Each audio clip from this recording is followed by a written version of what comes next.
नमस्ते छात्रों, आप सभी का डीएवी श्री विष्णु विद्या निकेतन में हार्दिक स्वागत है। मेरा नाम टी संतोष, कक्षा 10वीं, विषय हिंदी। और आज जो हम पढ़ने वाले हैं वो है कविता कण कण का अधिकारी। इस कविता के बारे में हमने कवि परिचय, उन्मुखीकरण और साथ में कविता को गाया है पहले भाग में। इस भाग में देखते हैं कविता का भावार्थ। तो पहली 4 पंक्तियों का भावार्थ देखते हैं। पंक्तियाँ क्या है? एक मनुज संचित करता है अर्थ पाप के बल से, और भोगता उसे दूसरा भाग्यवाद के छल से। इस कविता के कवि कौन है? रामधारी सिंह दिनकर।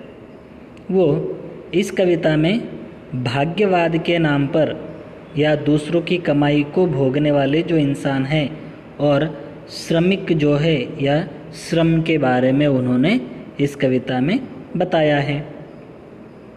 कवि कहते हैं कि एक मनुज मतलब मनुष्य क्या है? अर्थ पाप के बल पर सब कुछ संचित करता है, तो उसे भाग्यवाद के छल से या छल पर दूसरा आदमी भोगता है। ये वास्तविकता है जो वास्तविकता कवि ने अपनी कविता के माध्यम से हमारे सामने रखी है। इसमें जैसे शब्दों के अर्थ भी समझ लीजिए, जैसे मनुज मनुष्य, संचित करना एकत्रित करना, अर्थ यहाँ पर पैसा और धन के लिए उपयोग में लाया है, और पाप मतलब गुनाह करना, भोगना भुगतना, और भाग्यवाद किस्मत को मानने का सिद्धांत। ये उसके शब्दार्थ हैं। अब देखिए अगली 4 पंक्तियाँ। नर समाज का भाग्य एक है, वह श्रम वह भुजबल है, जिसके सम्मुख झुकी हुई पृथ्वी विनीत नभतल है। इसमें डॉक्टर रामधारी सिंह दिनकर बताते हैं कि श्रमिक के श्रम तथा भुजबल के महत्व के बारे में वो बताते हैं। श्रमिक का श्रम मतलब जो परिश्रम करने वाले लोग हैं वो, और उनका मतलब उनकी ताकत के बारे में उन्होंने इसमें बताया है। कवि कहते हैं कि दुनिया में नर समाज का भाग्य केवल एक ही है। क्या है? तो श्रम करना। श्रम करें तो आपको हर चीज़ मिल जाएगी, आप जो चाहते हैं वो प्राप्त कर सकते हैं। श्रम अथवा भुजबल के सामने अगर आप श्रम करेंगे, मेहनत करेंगे, परिश्रम करेंगे, तो आपके सामने पृथ्वी, आकाश, पाताल सब नतमस्तक हो जाते हैं, आपके सामने झुक जाते हैं। लेकिन कब? जब आप परिश्रम करेंगे तब। परिश्रम करने वालों के सामने हर कोई झुकता है। यही इन पंक्तियों में डॉक्टर रामधारी सिंह दिनकर ने बताया है। देखिए इसमें कुछ आए शब्दार्थ अगली 4 पंक्तियों के, जैसे नर मनुष्य, समाज संगठित होना या संगठित संस्था, भाग्य नसीब, श्रम परिश्रम और मेहनत,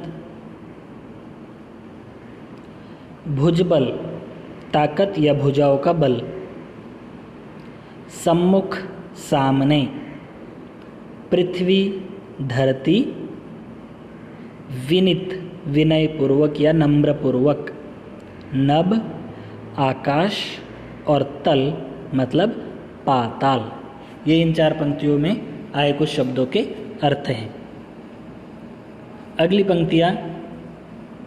जिसने श्रमजल दिया उसे पीछे मत रह जाने दो, विजीत प्रकृति से पहले उसको सुख पाने दो। जिसने श्रमजल दिया। इन पंक्तियों में कवि क्या बताते हैं? श्रमिक को प्राथमिकता देते हैं। जो मेहनत करने वाला है, परिश्रम करने वाला है, उसको प्राथमिकता देते हुए कहते हैं कि जिसने श्रम किया है, जिसने मेहनत की है, उसको सर्वप्रथम सुख पाने का अधिकार है। वही सुख पाने का अधिकारी है जो मेहनत करेगा। उसको पीछे मत रहने दो या उसे पीछे नहीं रखना चाहिए, यही कवि इसमें कहते हैं। जो मेहनत करेगा वो उसको प्राथमिकता देनी चाहिए क्योंकि वो मेहनती है, यही कवि का कहना है। देखिए इन पंक्तियों में जो कुछ शब्द हैं उसके अर्थ, जैसे श्रम जल, अगर हम वैसे अलग अलग करें शब्द को, श्रम अलग और जल अलग, तो मेहनत और पानी, लेकिन यहाँ पर श्रम जल पसीने के लिए उपयोग में लाया है। पीछे मतलब बाद में, विजीत विजय, प्रकृति चराचर संचर और वातावरण, सुख खुश या खुशी। अगली 4 पंक्तियाँ देखिए। जो कुछ न्यस्त प्रकृति में है वह मनुज मात्र का धन है, धर्मराज उसके कण कण का अधिकारी जन जन है। इन पंक्तियों में कवि डॉक्टर रामधारी सिंह दिनकर बताते हैं, पंक्ति में क्या है कि धर्मराज को संबोधित करते हुए कहते हैं, हे धर्मराज, भीष्म कहते हैं, हे धर्मराज, इस चराचर जगत में या इस सृष्टि में, इस प्रकृति में जो कुछ रखा हुआ है, जो कुछ है यहाँ पर, वह केवल मनुष्य के लिए ही है, वह मनुष्य का ही धन है, उसके कण कण का अधिकारी मनुष्य ही है। लेकिन कौन सा मनुष्य? जो मेहनत करेगा, जो श्रम करेगा, वही इसका आनंद भोग सकता है। हर कण कण का अधिकार वही प्राप्त कर सकता है जो मेहनत करेगा, नहीं तो वह इसका अधिकारी नहीं है। जन जन है, लेकिन कब? मेहनत करने पर। इसके कुछ शब्दार्थ समझिए। न्यस्त रखा हुआ, धन संपत्ति, कण कण अणु मतलब छोटा सा छोटा कण, धर्मराज युधिष्ठिर के लिए कहा गया है, और अधिकारी हकदार या हक पाने वाला, और जन मतलब लोग। यहाँ तक इस कविता का भावार्थ और शब्दार्थ मैंने आपको समझा दिए हैं। मिलते हैं अगले भाग में, तब तक के लिए धन्यवाद।